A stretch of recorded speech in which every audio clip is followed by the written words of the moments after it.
My name is Chris. That's not my real name, but everyone calls me that since it's my middle name. I live in a small, rural town, and I haven't had any weird experiences in my life before. That's what makes this experience all the more traumatizing. Well, I guess I should start by giving some background info. I'm 24, and I moved out of my parents' house when I turned 21. Not naming other place just to keep my identity private. I haven't gone to college, but I do work a dead-end job at a local subway. I still have contact with my hometown friends online, and I have friends at my current town. So I decided to check out a lake near a wooded area one day at dark. I walked up to the shore of the lake in the moonlight. It was beautiful. I took a seat in the grass nearby. I took out my phone and started texting my friend from work, Paul. He was a chill guy and we hung out a lot. We were chatting about work and the many weird customers we would have. And trust me, the town was small but had many unique people in it. From Karens to grandpas who make the most cheesy jokes about the modern day, we had many different customers. Then, I heard something move in the lake's water, almost near the center area. I turned my flashlight on and I saw something almost outside the reach of the flashlight. That thing was a pair of goldfish-like eyes staring right at me. They were slightly underneath the water and gleamed in the light. I froze for a moment but quickly tried to rationalize the situation. They were far apart for a fish, but they weren't impossibly far apart.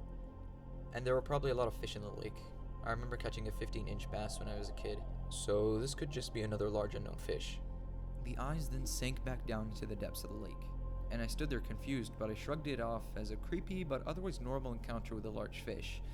There was something off about its eyes though, the way they stared at me, and how they were side by side so perfectly, as though they were on a human's face.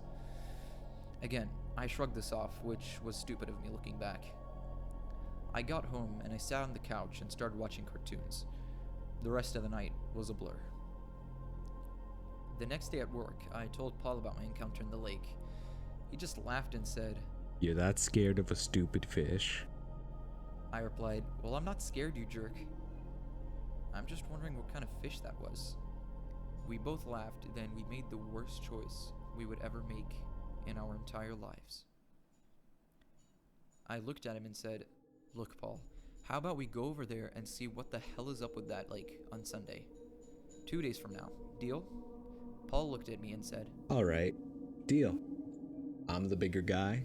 I'll be able to take care of this. I looked at Paul and said, "Meet me there at 2 p.m. Eventually, the shift ended, and I decided to take a quick peek at the lake during the sunset. There was something different. I saw a figure in the water, knees submerged, and a silhouette only shown by the fading light of the sun. It was a skinny figure with a small head. I looked away and walked back to my house. It was dark by then. I thought of it as just being a person who was taking a swim in the lake. It was summer after all. That night, I was scrolling through Twitter, and I heard knocking at my downstairs window. It grew more, and I went downstairs to check, only to find nothing there. Then it came from my front door. This time, as I approached, I heard wet footsteps jogging away. This was starting to creep me out, but I reminded myself that it could just be some kids playing Ding Dong Ditch. Very funny, I said to myself as I went back upstairs. That night, though, I couldn't shake the feeling of being watched, and it kept tossing and turning. Eventually, Sunday came and we both called in sick. I met Paul at the lake around 2 p.m. like I said we would. We both sat down and talked about random things. Paul talked about his new car in a way that made me jealous of him. I, on the other hand, talked about fishing and hunting, as well as other things of that sort. Paul then took off his shoes and socks and went to go in the lake. The splashing then started. Paul reached where it was coming from, only to find a large bass there. Well, would you look at that? It's just a dumb fish. Suddenly, a gray scaly arm reached from under the water, grabbed Paul by the leg, and pulled him under, with superhuman speed. His screams died into the lake as he was dragged deeper and deeper underwater, and into the center of the lake. I screamed Paul's name, but I got no response. The lake was empty, no sound at all. I stepped closer, and a head slowly emerged from the lake. It was the same creature from the 2 nights I checked the lake, only now I could see it more clearly. Its head was small for a humanoid, and its eyes were the same goldfish-like eyes that lacked eyelids. It had 2 ragged nostrils in a place of a nose, and its mouth was gaping open without lips. Its teeth closely resembled that of a shark's and were stained with fresh blood. I also saw what looked like 2 people's bitten-off index fingers in its mouth.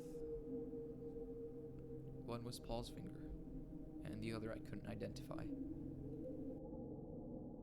It then walked towards the shore, revealing its body. It matched the silhouette I saw on Friday, with the same tall and skinny figure. It was dark gray in color, and its skeleton was visible. I could see gills on its neck, and its fingernails were yellow and around 4 inches long. It was moist, almost covered in some sort of slime. I could see fins on its forearms and a fish-like tail on it. Its fingers were webbed under the proximal interphalangeal joint on each of its fingers. I saw how hungry it was, and I bolted out of there. It's been about a year since that day. I've spent every night now going to that lake and hunting down that being that took my friend away from me. I'm going to find it. I need to kill it before it takes any more innocent lives. I have to go.